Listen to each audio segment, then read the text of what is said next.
शरणागतवत्सल सारनिते परिपालय मां वृषशैलपदे अतिवेलतया तव दुर्विषहैरनुवेलकृतैरपराधशतैः हरितं त्वरितं वृषशैलपते वलया कृपया लक्ष्मीपदेणिगमलक्षणिज स्वरूपकामादोषपरिहारित भोगदायन् दैत्येन्द्रमदनजनार्दन वासुदेव श्रीवेङ्कटेश मम देहकरावलम्बम् ओं नमो वेङ्कटेशाय वेङ्कटेशाय विद्महे वल्मीकोद्भवाय धीमहि तन्नो तिरुमलगिरिवास प्रचोदयात्। మా ఇది తిరుమలగిరి గ్రామం శ్రీ వెంకటేశ్వర స్వామివారి దేవాలయం ఆంధ్రప్రదేశ్ కృష్ణా జిల్లా జగ్గేపేట మండలం తిరుమలగిరి గ్రామం. ఓం నమో వెంకటేశాయ. ఇక్కడ వెంకటేశ్వర అంతా కూడా వాల్మీకుల్లో ఉంటారండి. కలియుగ ఆవిర్భావంలో భృగు మహర్షి వచ్చేసి విష్ణుమూర్తిని గుండెల మీద తంతే అమ్మవారు అలిగి భూలోకానికి వచ్చేసినప్పుడు స్వామి కూడా వెనకబడి వచ్చేసి పుట్టంజేరేసి తపస్సు చేస్తున్న సమయంలో బ్రహ్మదేవుడు శివుడు కూడా ఆవు దూడలుగా మారొచ్చేసి పుట్టకేసి పాలు కురిపిస్తూ ఉంటే యాదవుడు వచ్చేసి స్వామిని గుడ్డలతో కొడతాడు. స్వామివారి ఇక్కడి నుంచి అలిగి తిరుపతి వెళ్తారనమాట.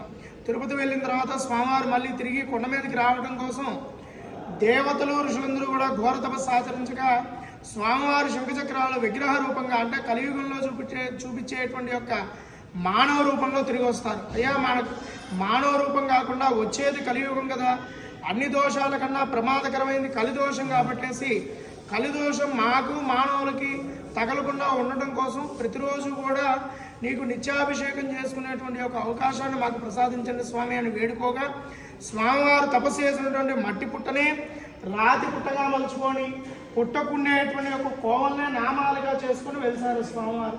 కళ్ళు ముక్కు నామం మీసం పెట్టిందే వెంకటేశ్వర స్వామివారి నామం. మిగతా పుట్టలను ఎర్రగా కనిపించేవన్నీ కూడా నామాలు. మొత్తం కూడా 12 నామాలతో వెలిసారు స్వామివారు. ఇక్కడ నామాల వెంకటేశ్వర స్వామి అంటారనమాట.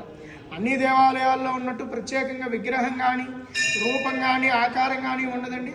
మొత్తం మనకు కనిపించేదంతా కూడా పుట్ట అయినప్పటికీ స్వామివారి పుట్టలో కూర్చొని నామరూపంలో దర్శనమిస్తారనమాట.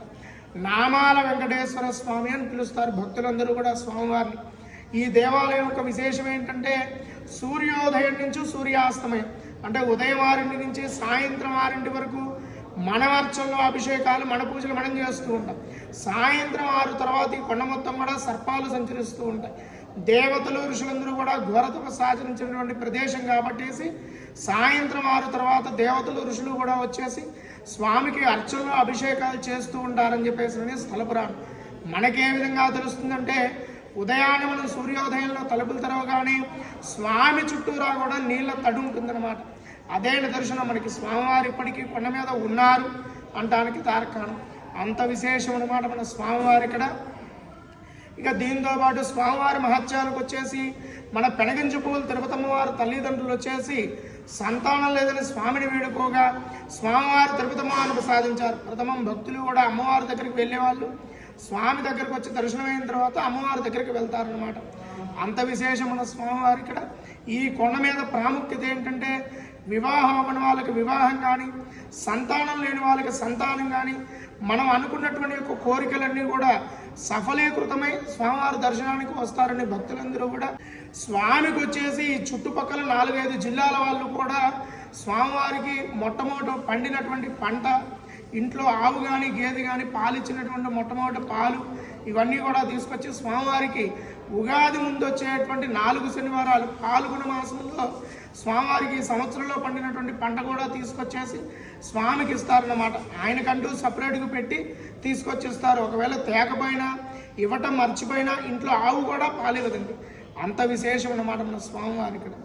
ఓం నమో వెంకటేశాయ.